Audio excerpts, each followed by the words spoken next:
Hello, dears, and welcome to Al-Hussaini Virtual Lab Pathology Talks, Tips and Practical Tips.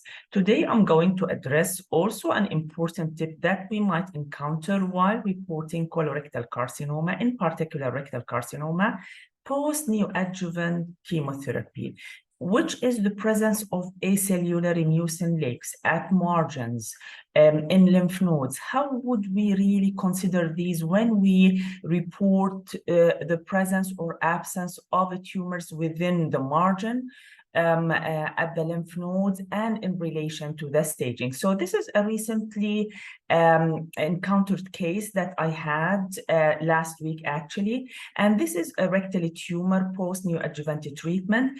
The black ink here is the marker of the circumferential resection margin, and the issue is from where to measure the CRM and whether to consider it positive or negative. Now, if we zoom in, this is where the ink is, and what we have here is only acellular mucin lakes. So this should not be considered to be positive. Acellular mucin lakes post-neoadjuvant treatment is considered to be negative unless it contains cells, viable tumor cells. If only mucin lakes are present, this is considered to be negative. So we should measure actually the margin from the closest viable tumor nodule. So this is from where we will measure the margin, not from the mucin lakes, which were present somewhere here down towards the end of the slide. Now, when it comes to the lymph node, again, a similar principle.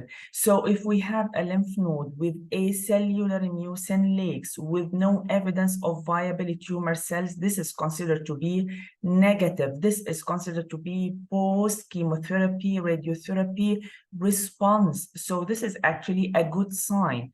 Again, on higher power magnification, we have always to go on high power magnification to ensure that there is no tumor cells, only acellular mucin.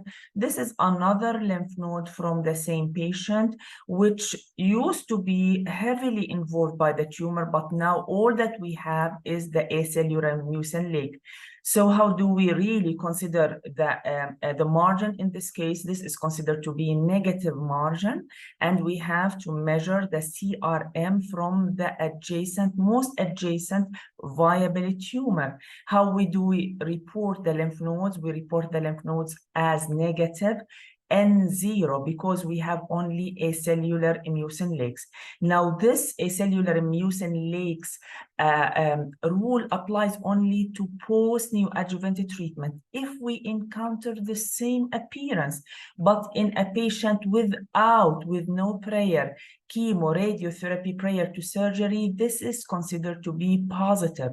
So there is a difference in the reporting of acellular mucin lakes between patients who received neoadjuvant treatment before surgery and patients who are naive to neoadjuvant treatment. If received a treatment, this is considered to be negative, not involved. We reported, we say in the report that there were, for example, 3 lymph nodes showing acellular mucin lakes consistent with complete response, but the reporting of the N is N0, while in the case the patient did not receive a prior neoadjuvant treatment, this is considered to be positive, and we have to report this as positive. If this is on the margin is considered to be positive, and so on and so forth. I hope you find this tip useful in your daily practice. Thank you.